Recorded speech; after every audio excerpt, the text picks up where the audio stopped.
a normal distribution is something where we have that bell curve shape. So you often hear it called a bell curve, mostly by me. So it's called a bell curve distribution or a normal distribution. And it applies to all sorts of data. So if we looked at the height of people in this class, like I said, that would be a bell curve roughly. If we looked at the lifespan of dogs, that would be a bell curve roughly. Most data can roughly fit a bell curve, or accurately fit it, as the case will be. And what's really cool about a bell curve distribution like this is what I mean by a bell curve. So it goes like that shape. So what's really cool is this 68, 95, 99.7 rule. What that means is if you looked at the middle of the data, so would you agree that that's the middle of the distribution there? If you go one standard deviation above the distribution or one standard deviation below, 68% of the data in a bell curve will be between one above and one below. One standard deviation above, one standard deviation below. So I'll just make a note. These 0, 1, 2, 3, 4, these are standard deviations. How far away from the mean you are. So within one standard deviation of the mean is 68% of the data. So if I said to you guys that on our last exam the average mark was 12, you'd expect, and the standard deviation was like 3, you would expect 68% of our class to be between 9 and 15 within one standard deviation. That's where most of the marks would be. If by the way, so from the middle up, how much percentage would that be then? So from how many people would be either at the middle or up to one standard deviation above? What do you say, Tyler? I said 50%. Yeah, okay. So just, if we know from -1 to 1 is 68%, what would 0 to 1 be? I heard someone say, I think, was it 34?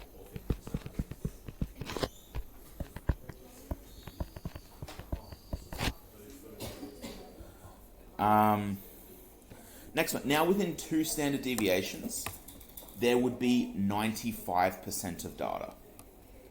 So if we were saying that the average lifespan of people is, I don't know, 60 years, and a standard deviation was 10 years, you would say that 95% of people die between the age of 40 and 80. Because that would be within 2 standard deviations either side of the median. So 95% of data should be within 2 standard deviations of the median, or the mean, I should say. Does that make sense? Geez, what would half of 95% be? 47.5. So if we looked at just half...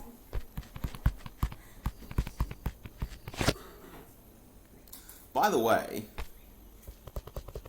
if we know that from 0 to 1 is 34%, what does that leave between 1 and 2?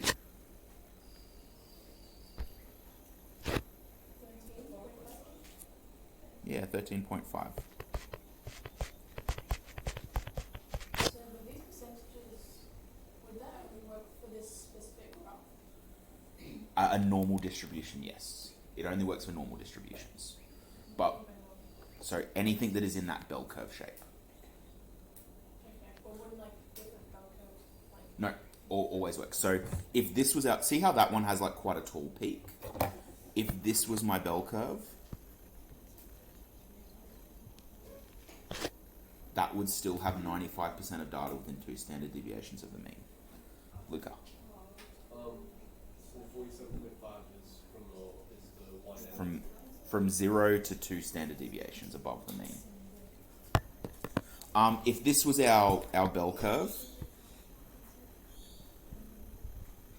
like really, really close together data, 95% of the data would still be between within 2 standard deviations. Chloe? I'm kind of confused why it's 13.5%. Oh, because we've said that from -2 to 2 would be 95%.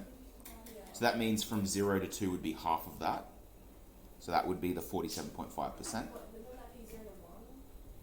The 45 of 47%? No, because we're saying from 0 to 2 is 95%. 95%. And then what I've said is, okay, well, we know that 0 to 1, sorry, from 0 to 2, 0 to 2 would then be half of that, which would be 47.5%. And then from 1 to 2, we know that from the previous one, from 0 to 1 was 34%. So of that 47.5%, there's 13.5% left over, after accounting that from 0 to 1 is 34%. Okay, so from 0 to 1 standard deviations is 34%. So 13.5% is just what's like left over from the 30% Yeah. above. So what that 13.5% represents is 13.5% of people will have a score between 1 and 2 standard deviations above the mean. That's all that means. That makes sense now? Cool. And our last one will be that 99.7% of data will be within 3 standard deviations of the mean. So I'm not going to do the other ones, but what that essentially ends up meaning is that from 2 to 3 standard deviations, we end up having 2.1%. So from 3 to 4 standard deviations, there will be 2.1% of values. Isn't that 2 to 3? Yeah, what am I doing? So all up, from negative 2 to 2 compared to negative 3 to 3, there is 4.7. 4.7, so split that in half. 2.35%. Yes. What do you mean by standard deviations? How is that measurement? So a standard deviation is just a measurement of how far from the mean data is. So if you think back to what we did last lesson, one of the things we did was were you here last lesson? Yeah. One of the things we did was find our sigma value, which is our standard deviation. So it's just a mathematical measure of how spread out the data is. So that's probably worth mentioning, guys. If our data is really spread out, will our standard deviation be big or small? Bigger. One of the questions we're going to look at today, not to spoil it, because I know you want to come into your maths like without any spoilers whatsoever, but we're going to look at an example where we're comparing results between classes, where like if you got like a 20 in one class and a 22 in another class, did you necessarily do better with that 22?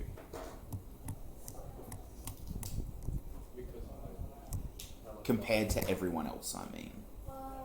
So like if the mean in one class was 14 and the standard deviations was like whatever, you can actually figure out in which class you were more ahead in, but you've got to compare your value to the mean value.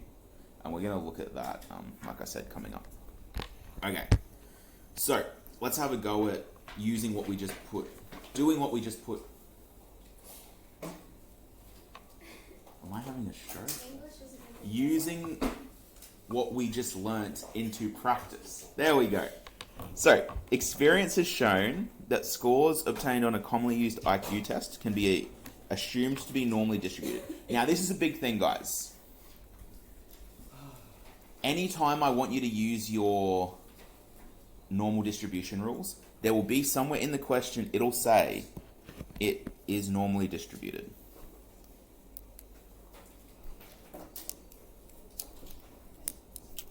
It will say normally distributed.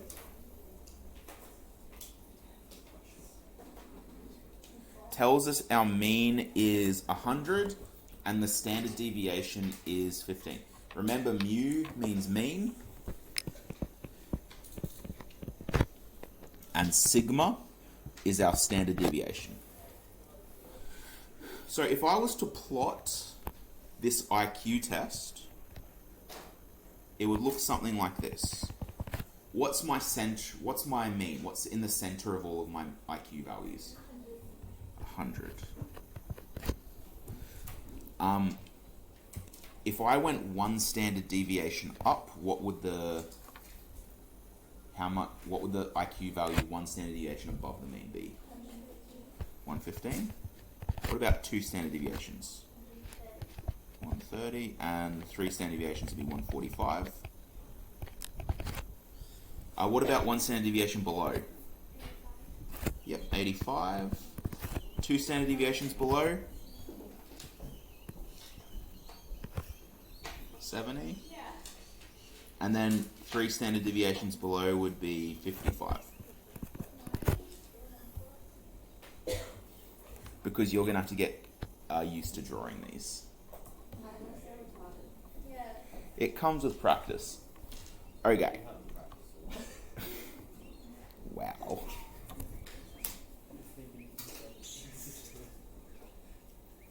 Okay. So, if I wanted to say what percentage of our IQ values would fit within one standard deviation of the mean? It'll be 68%. So if we look here,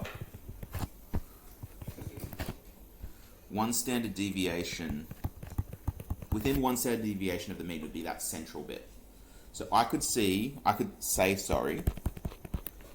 from 85 to 115 would be 68% of values.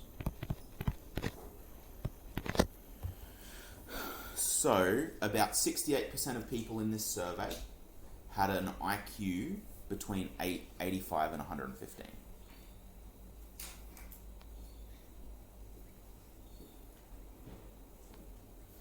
Now, if we're looking within two standard deviations, we're talking about 70 to 130.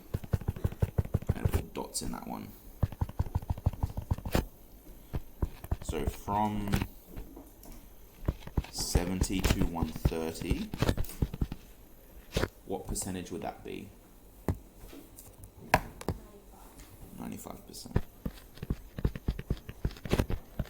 of values. And then the last one, within three standard deviations, I'm going to put polka dots in these ones.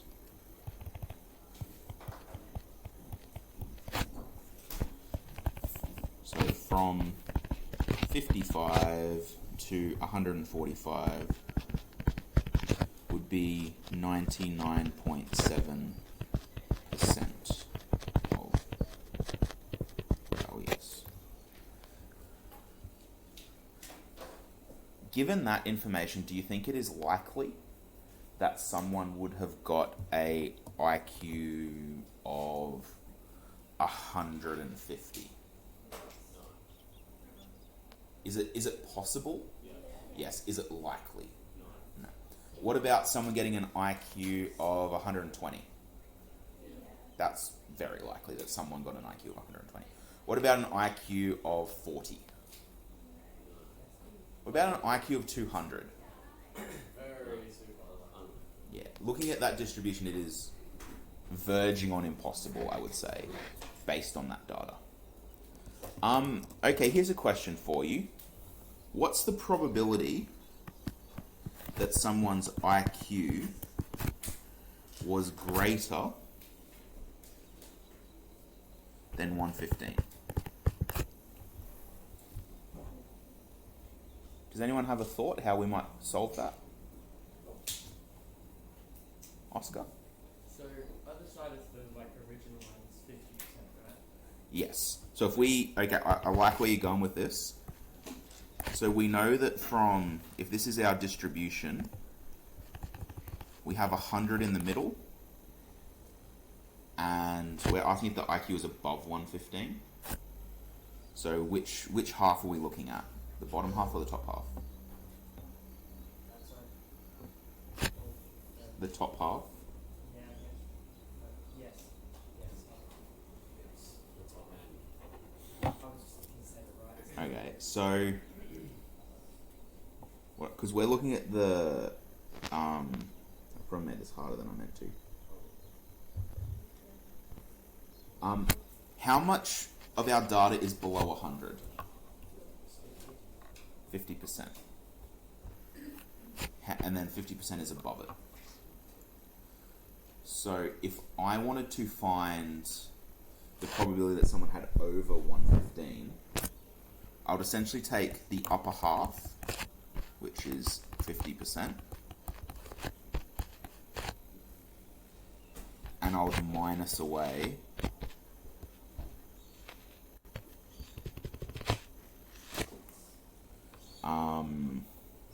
we want from 115.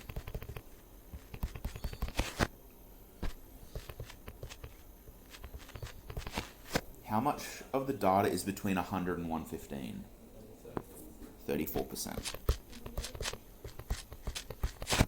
What's You have to zoom in or what's 50% minus 34%?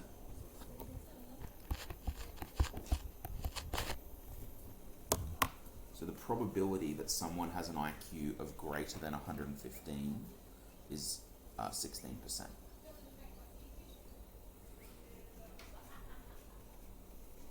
Does that make sense, guys? Yep.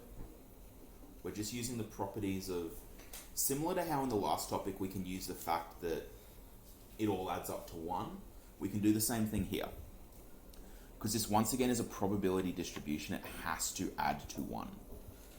It can't add to anything else, because for a probability distribution it has to account for 100% of outcomes. Okay, do we need that for another moment? No? Okay, cool. So are these bell curves? Yep. Are they always measured in like standard deviation away from the mean? No. But we'll explain normally, but not always. But we're about to explain how to get it. If you have one that's not measured in standard deviations away from a mean, we have a way to turn it into that, which is what we're about to look at. And that, what we call, when it's measured in, so this one is what we call a normal distribution. If we go back up, if it loads, these ones, can you see at the bottom how this is being measured in how many standard deviations away from the mean it is? We call this a standard normal distribution. So if we're measuring in standard deviations, we call it a standard normal distribution. If we're measuring in values, like the one we just did, because that one's measuring, that one has a unit at the bottom, it's IQ points. So that's just a normal distribution. It's not a standard normal distribution. So let's have a look. So basically what we want to do is, as mathematicians, we like to make things as easy as possible. Now, always working with different units is kind of a pain, and we don't want to do it if we don't have to. So what we try and do is map any normal distribution onto a standard normal distribution. So what we do is we just cut out the values, and we use standard deviations as our measurement instead. We want to measure how many standard deviations away from something is. So if we have a look at, this is actually from that previous one. This is what our bell curve would have looked like. If we convert those measurements on the bottom to how many standard deviations away they are, we then get this graph. So you see they're the same graph, but we've just converted these measurements, these IQ measurements, into standard deviations. That's all we've done. We've converted the units into standard deviations. So we've gone from IQ to standard deviations. So turn into standard deviations. Now, I haven't called them standard deviations, I've called them z-scores or z-values. Z-values there. A z-value is a fancy way of saying standard deviations. So the reason we call it a z-value is Basically because standard deviation, the symbol for it is sigma. But we're not talking about what the standard deviation is. We're talking about how many standard deviations away we are. So a z-score is how many standard deviations. It's not how big the standard deviation is, if that makes sense. So, as can be seen, we're using measurements called z-values or z-scores. This is a measure of how many standard deviations a value is from the mean.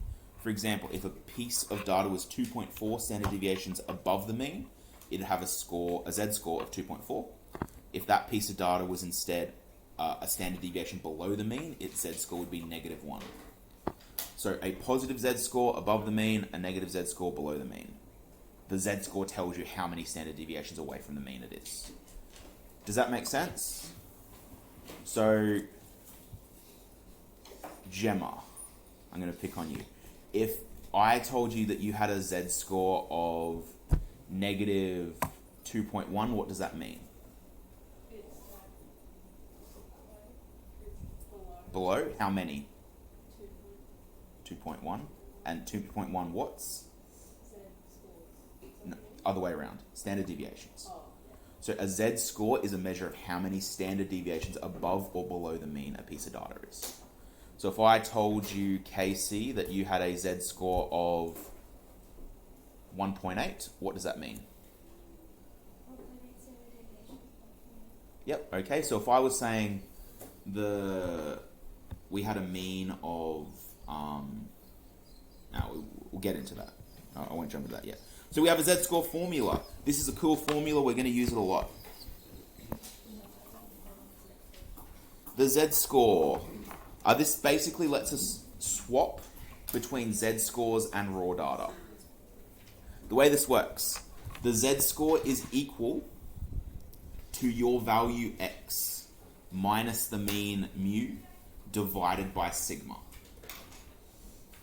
Yes. If we were able to do a graph, could you not just read off the graph?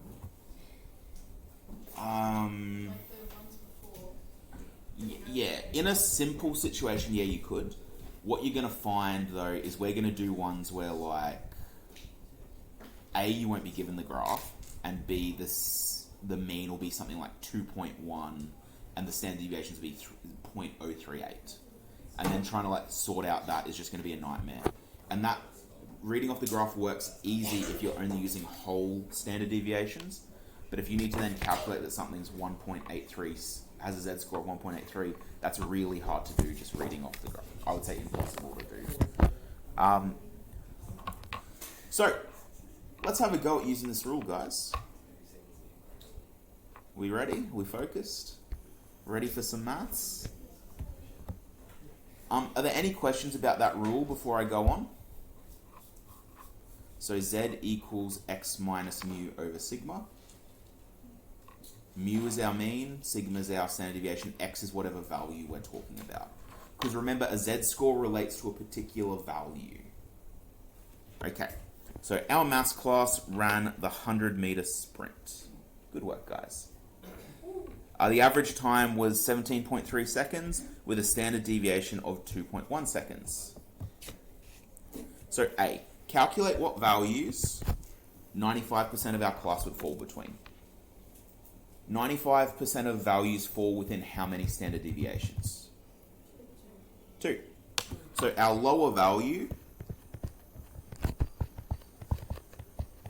will equal our mean minus how many standard deviations? 2 times sigma. So our mean was 17.3 and our standard deviations was 2.1. So that would be 4.2, 13.1.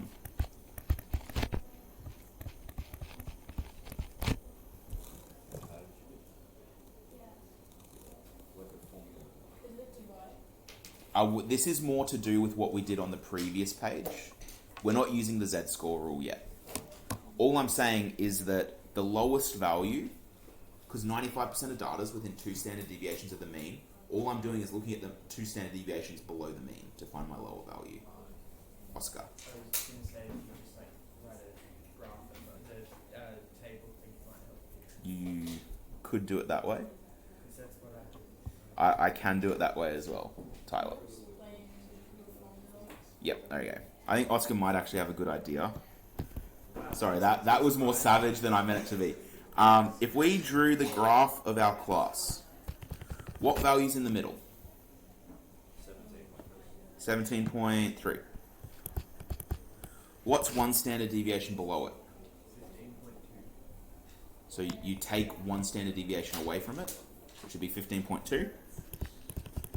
Take another standard deviation away, you get 13.1. That's what I was doing mathematically up there. Can you like zoom up or like that bigger?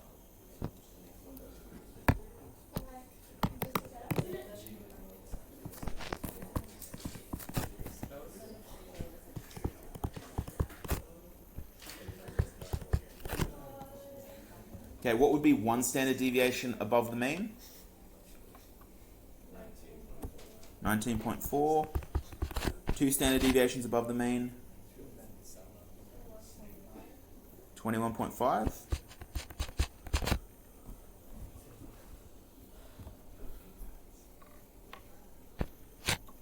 So what I'm just going to write is this is our time.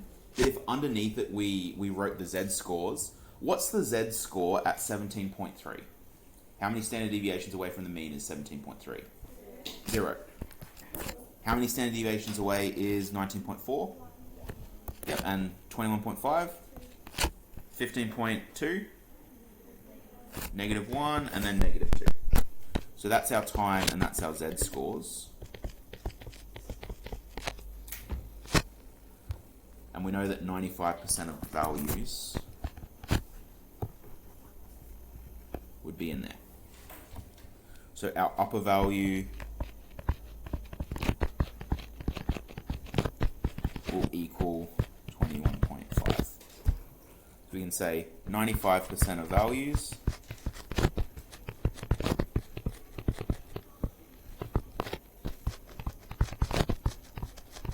between 13.1 21.5. Does that make sense, guys? Anything you'd like me to explain before we try question B?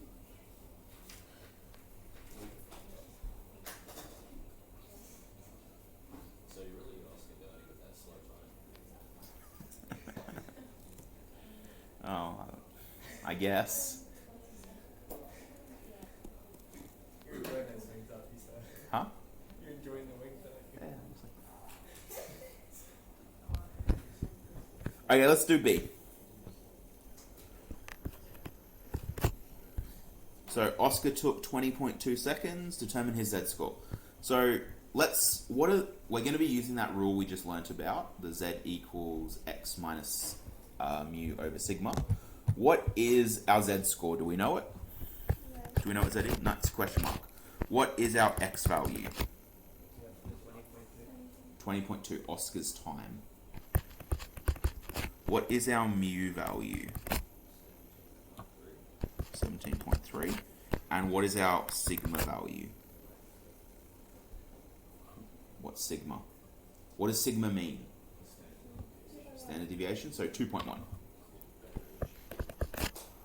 So to find Oscar's Z score, we can just say Z equals X minus mu over sigma, which will be 20.2 minus 17.3 over 2.1, which should be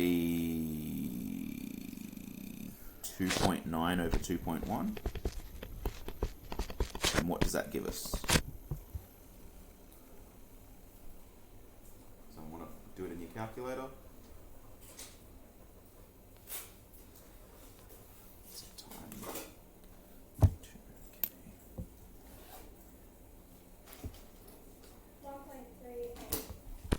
1.38.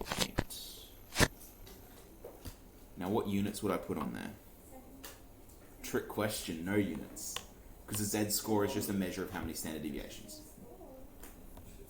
Because we found his Z-score, all that means is he was 1.38 standard deviations above us. Because it's a race, technically it was below average. Because he took 1.38 standard deviations longer than the average person. Okay, let's do C. C. Who's C? I forget. Emma. Took 14.9 seconds to complete the race to determine her Z-score. So do we know the Z-score? Nope. That's what we're trying to find. What was the X value for this equation? 13.9 was it? Or 14.9? What is mu?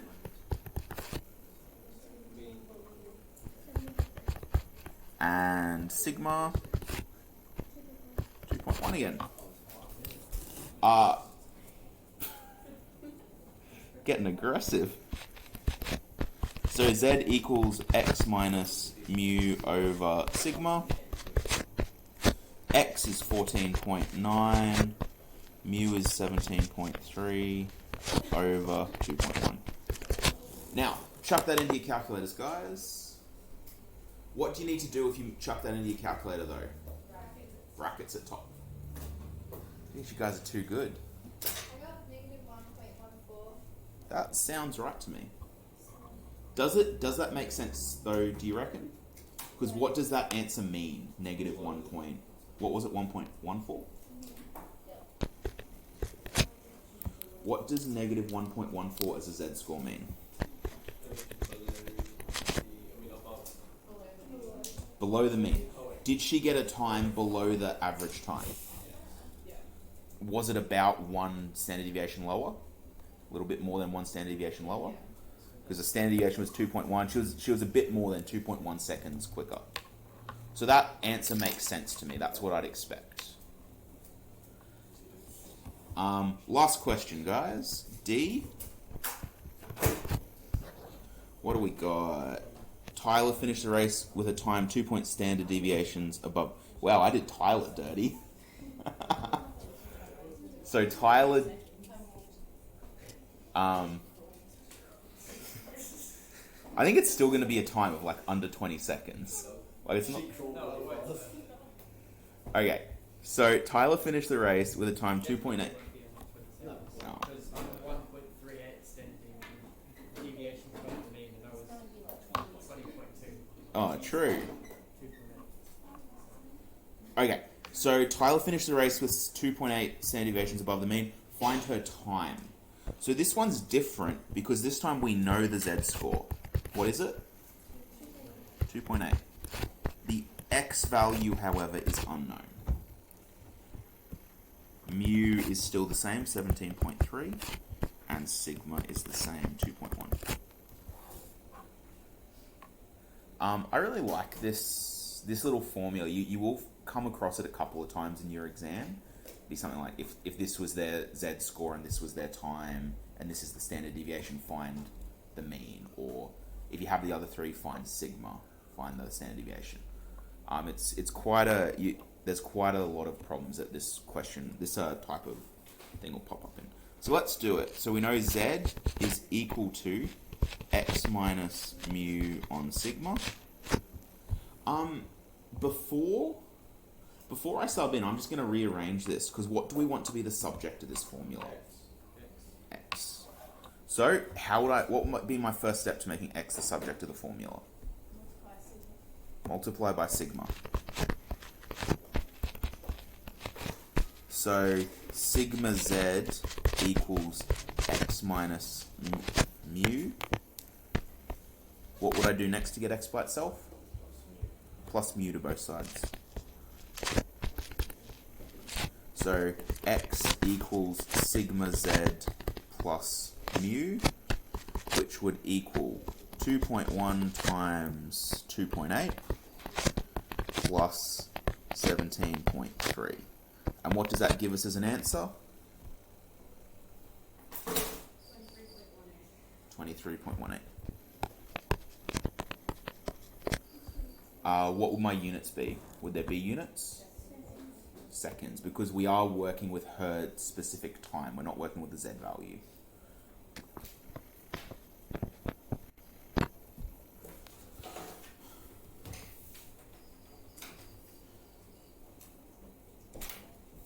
Is using that rule making sense, guys? Yeah. Yeah, you've essentially just got to identify your variables. Sometimes you have to rearrange.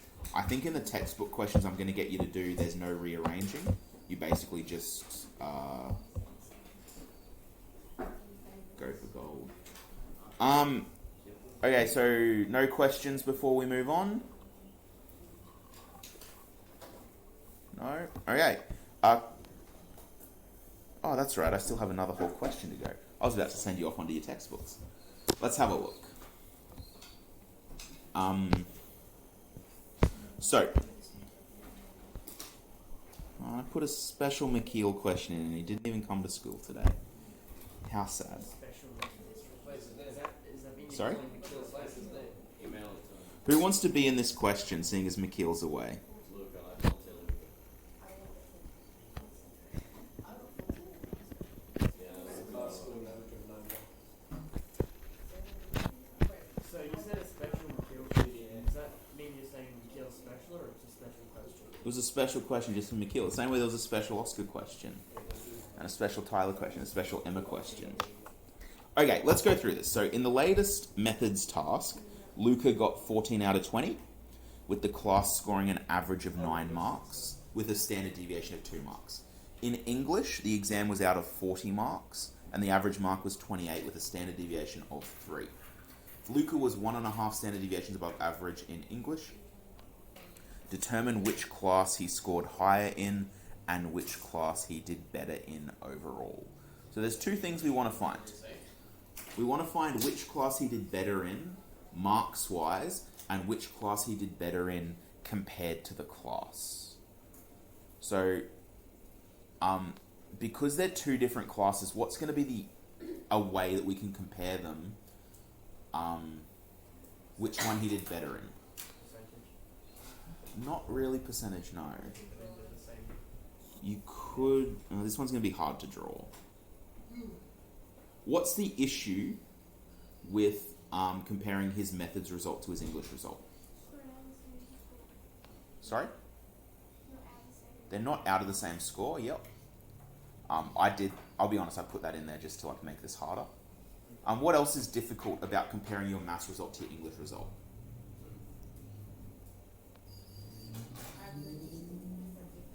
The average mark is different. So if you got a B in English, but the average mark was a B, are you necessarily doing well in English? Like, I mean, you are in the sense that you're getting a B, but you're also an average student in that class if the average is a B. Whereas if you got a C plus in maths, but the average mark was a C minus, you're actually doing well in that class. Because relative to that class, you're doing better. So what we want to do to compare which class he's doing better in, we're going to measure how far away from average he is in each class. How do we measure how far away from average someone is mathematically? Yeah, we look at how many standard deviations they are away from the mean. So for this one, we're going to measure in maths and English how many standard deviations Luca is away from the mean. And see, and if he's more standard deviations away from the mean in one class, that's the class that he's actually doing the better in. Even if in the other class he got more marks allocated to him. So let's split it up into 2, maths and English.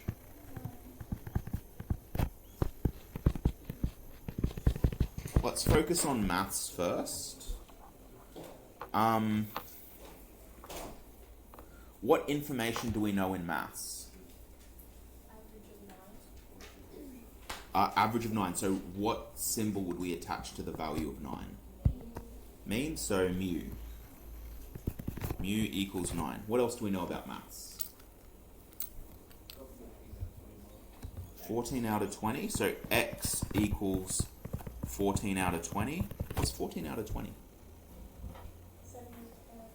7 out of 10, 70%, 0.7.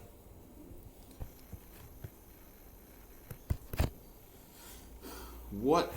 Oh, actually, I just realized something. If we're going to do if we're going to do a decimal for this, we need to make sure the average is also as a decimal, because they've got to be measured in the same thing. So his average, the average score would also be out of 20. What's 9 out of 20? 0.45. What else do we know about maths? Yep, so what letter do we use for standard deviation? Sigma. What did you say it was again, sorry? 2.5. And that's out of 20 once again. So what would that be as a decimal?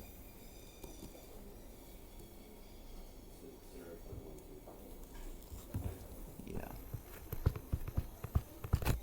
0.125. And that just leaves his Z score as the unknown.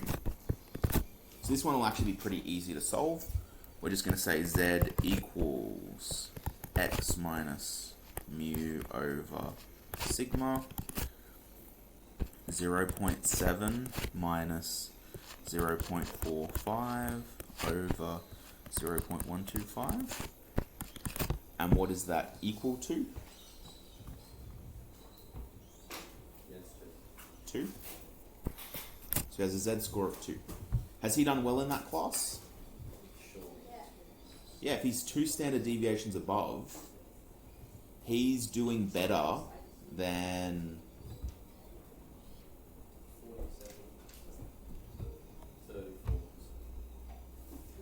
47.5. that's the amount between 0 and 2. How much is below 0? Another 50%. Because what this represents, guys, I'm just going to show you this. This is Luca's mark, not Mikhail's, because he didn't bother coming to school today. How much data is between 0 and 2 standard deviations? 47.5%. How much is below 0? 50%. So based on that, how many people, or what percentage of people is Luca doing better than? So from there to there would be 97.5% of people. So he's actually doing much, much better than the average person in that class. He's actually doing better than almost everyone in that class. Doing quite well. Okay, let's have a look at English now. What do we know about English? Yeah, but 1.5 standard deviations above average. 1.5 standard deviations above average. So what would we write down? Sigma equals... Oh, true. You are right. Sorry. Z equals 1.5. What else do we know? Mu equals 28 over 40. What does that equal?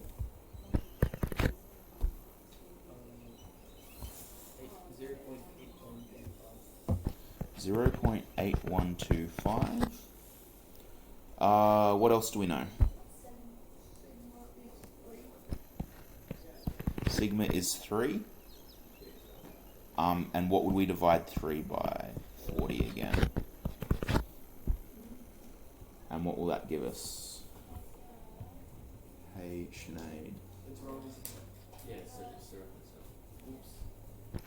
0.7. Oops. 0.7. No, Oh, no, 28 no, out of 40. What about the 7? Oh, someone listen to Oscar. yeah. I went ahead. Oops.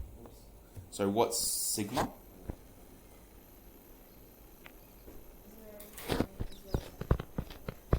0.75.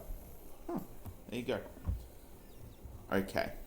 And that means our x value is unknown. So let's solve it. So we know that z equals x minus mu over sigma. Let's sub in our values. I rearranged first last time, but you don't have to.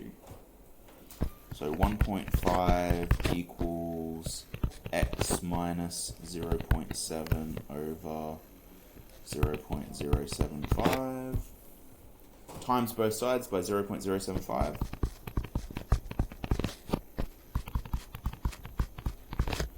1.5 times 0.075 equals x minus 0.7 plus 0.7 to both sides. X equals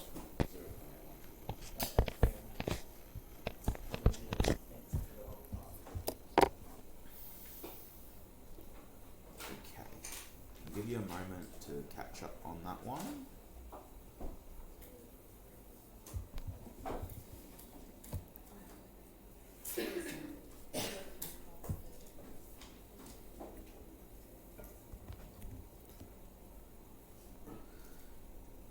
Questions before we go to finally answer it? Just a big stretch. Sophie. Why did you divide by 40 at each of the... Because we're going to be comparing marks to marks, you can't really compare an exam out of 20 to an exam out of 40. I mean, you could have... You get the answer anyway if you don't divide by 40. But one of the questions is, which did he score higher in? So because they have different out of values, like that one's out of 20, that one's out of 40, we've got to bring them back into a common measurement. So we're just finding what percentage he got in the first one, what percentage he got in the second one. So that's why we did out of 20 over there, out of 40 over there, because it turned into a percentage. Because we can compare the percentages, we can't necessarily compare the actual marks out of each. So with that being said, in which class did he get a higher percentage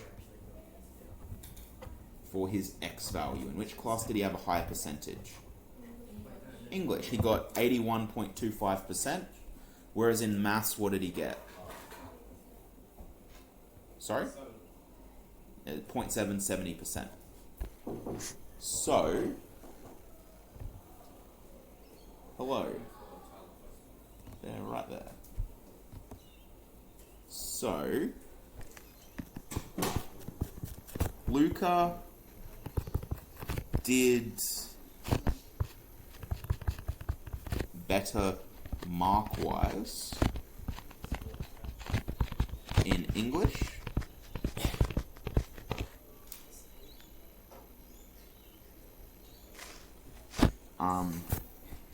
81.25% compared to 70%. He did better in terms of the class in maths. 2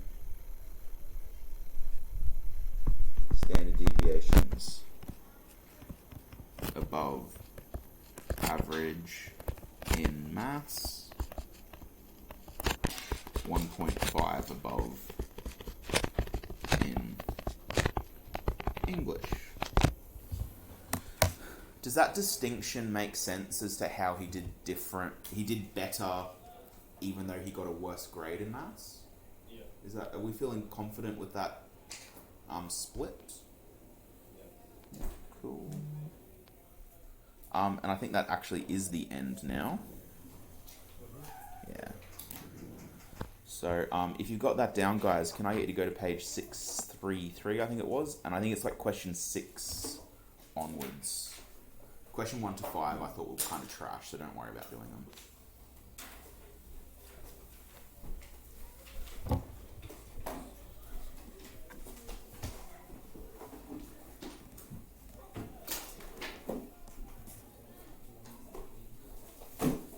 I'll just quickly pause the recording.